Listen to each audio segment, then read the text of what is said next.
Bienvenue dans cette deuxième partie et la dernière de l'interview exclusive d'une prostituée. Cela fait des mois que je suis à la recherche d'une femme de joie qui voudrait bien répondre à toutes mes questions. C'est un monde très sombre, à part, qui me laisse très peu de portes d'entrée pour en savoir plus. Mais l'une d'entre elles a bien voulu me rencontrer sous certaines conditions pour garder son anonymat et garantir sa sécurité.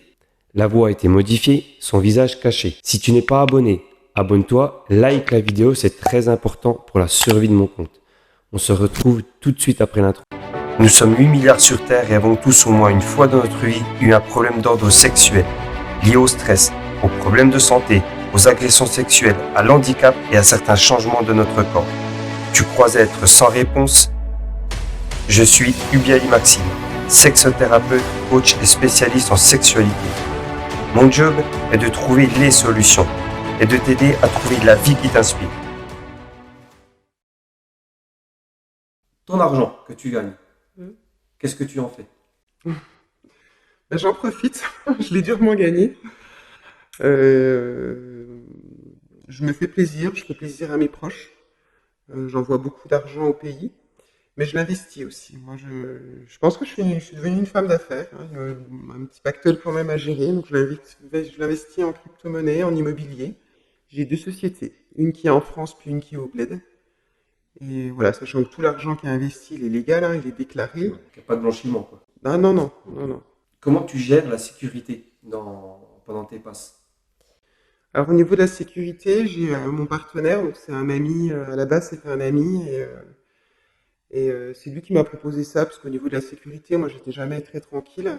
Avant j'envoyais des messages à des copines, on essayait entre nous de s'entraider, mais c'était pas très fiable. Donc là, cet ami, je lui envoie toutes les coordonnées de mon client, l'hôtel, l'heure, là où ça va se passer, à quelle heure on doit terminer, et je lui renvoie un message dès que c'est terminé. S'il ne reçoit pas de message, où il vient, où il appelle la police. Et Ok. j'ai jamais eu de soucis. T'as jamais eu de soucis? Non. Bon, très bien. Mais tu dois avoir le flair aussi, c'est peut-être pour ça. Je trie. La question à 1 million de dollars, attention.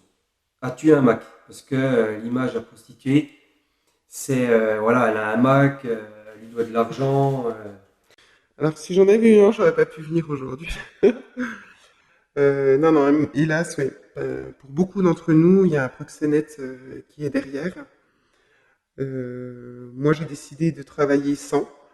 Mais parce qu'aussi j'ai choisi ce métier, je me suis renseigné, et j'ai pas fait ça n'importe comment. Il y a beaucoup des filles, en ce moment on a beaucoup de filles de l'Est qui viennent en France, elles viennent grâce à un réseau. Elles viennent en France, elles sont nourries, elles sont logées, on leur paye tout, donc elles n'ont pas le choix d'avoir un Mac. Mais du coup elles sont bloquées. Moi je travaille, je suis une femme d'affaires indépendante et je travaille toute seule. Pourquoi la plupart des prostituées viennent des pays de l'Est? Est-ce que tu sais pourquoi? Ben, il y a beaucoup de filles qui viennent des pays de l'Est, qui viennent dans les grandes villes avec les proxénètes. Après, les femmes arabes, françaises, européennes, africaines, elles ont leur propre entreprise. Elles gèrent elles-mêmes leur clientèle. Donc c'est vraiment, donc c'est deux mondes à part entre les. C'est même pas comparable. C'est pas comparable. Mm. Ok. Elle, c'est un peu du trafic humain. Est-ce que tu te fais souvent dépisser? Alors, l'hygiène est la chose la plus importante pour moi. Donc oui, je me fais dépister tous les 2 mois, même si pour tout ce qui est infection sexuellement transmissible, je sais que les risques sont minimes parce que je me protège, mais on n'est jamais à l'abri d'un préservatif défectueux, qu'on ne se rende pas compte. Donc c'est très important pour moi, pour mes clients et pour moi-même. Euh, Depuis que j'ai commencé, j'ai eu à 3 reprises un préservatif qui a cassé, qui a craqué. Alors là, on s'en rend compte.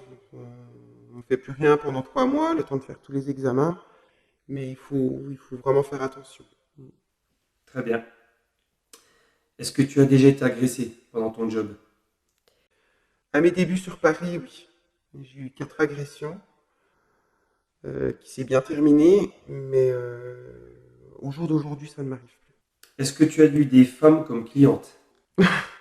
Elles n'ont pas besoin de nous, les femmes, Une d'entre elles? que des hommes. Ok.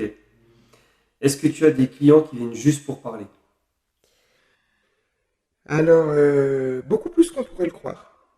Après, moi, j'ai des clients qui sont réguliers, que je connais, il y a une certaine confiance, on a des confidences.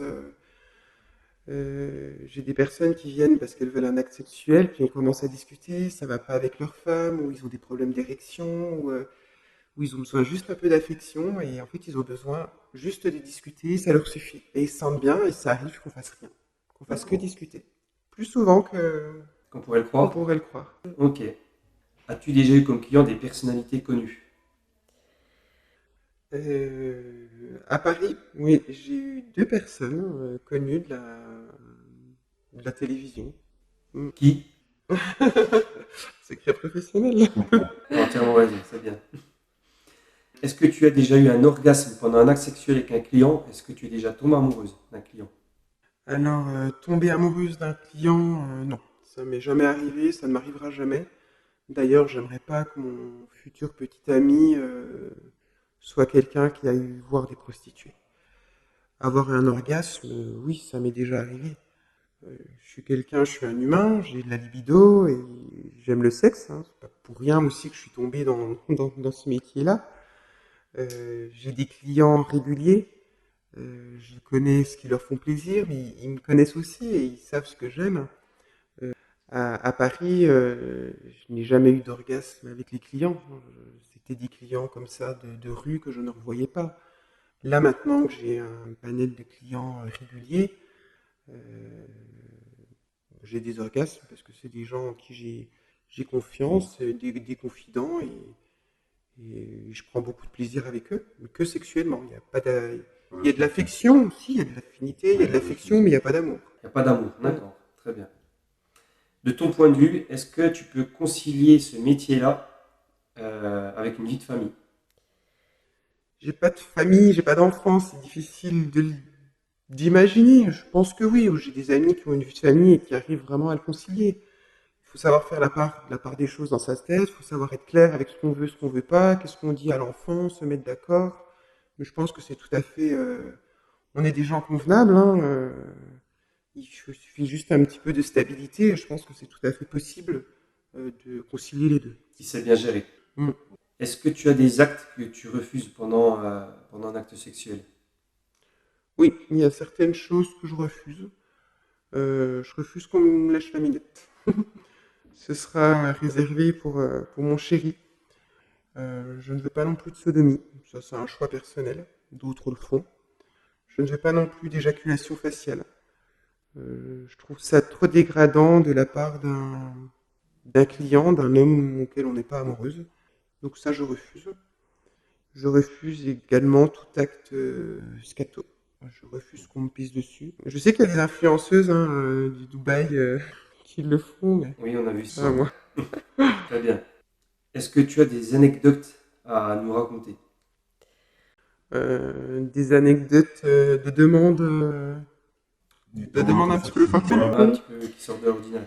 Oui, oui, j'en ai. Ben, j'ai eu par exemple un homme il n'y a pas très longtemps qui voulait que me lécher les pieds. On a passé la séance où il a fait que me lécher les pieds, c'est ce qu'il avait envie. J'en ai d'autres bon, qui demandent de uriner dessus, même en donnant beaucoup d'argent, ça j'ai toujours refusé. Il y en a un jour, il voulait faire ça devant son animal de compagnie, c'était un chien. Bon, pourquoi pas? Voilà, il y a des demandes des fois un petit peu drôles et dans des contextes un petit peu particuliers. Et les hommes ont beaucoup d'imagination et puis réalisent leurs fantasmes. Dernière question. Alors, je voulais pas te la poser parce que je sais jamais qui peut regarder ces vidéos. Donc, pour ceux qui écoutent, faites bien attention. Prenez avec des pincettes la réponse, enfin la question et la réponse qui va être donnée. Il faut vraiment prendre du recul.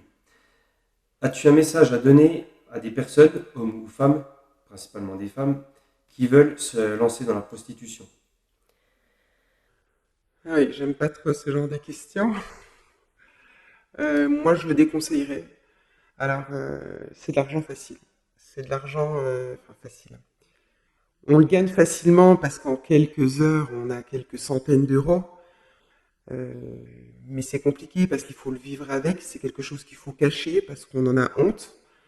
Il faut avoir un moral d'acier, en béton. Il y a des jours ça va, il y a des jours c'est compliqué, il y a des jours je fais des cauchemars. de cette violence, de cette agression, de toutes les maladies qu'on pourrait avoir. Ça fait quand même beaucoup dans la balance et c'est compliqué psychologiquement à gérer tout ça. Euh, D'être obligé aussi de mentir, mentir à ses proches, c'est pas une vie facile. De l'argent gagné facilement et difficilement à la fois. Mais moi, je déconseille ce travail. Mais une fois qu'on est rentré dedans, qu'on est tombé dedans, on a du mal à s'en sortir. D'accord. Mais pour ton cas, tu fais partie quand même des prostituées qui ont bien réussi, qui ont pu gérer leur barque, parce que toutes ne sont pas comme ça. Mais parce que moi, j'ai eu de la chance. Ouais. Moi, j'ai eu de la chance de m'en sortir. J'ai eu la chance surtout de ne pas tomber dans la drogue. J'ai eu la chance de m'entourer des bonnes personnes, d'avoir des personnes bienveillantes autour de moi. J'ai aidé des copines qui ont été au fond du trou, qui ont fait des tentatives de suicide, qui ont été vraiment malmenées, qui ont été crachées dessus, qui ont reçu des coups. Moi, je fais partie vraiment des chanceuses et je suis pas l'image euh, des prostituées en général. Oui. Moi, j'ai eu beaucoup de chance. Je me considère comme une femme d'affaires parce que voilà, j'ai monté toute ma petite entreprise finalement. Bravo à toi et en tout cas, je te remercie d'avoir répondu à toutes tes questions. Eh bien, merci. Et je te souhaite bonne chance et bon courage pour la suite. Merci beaucoup.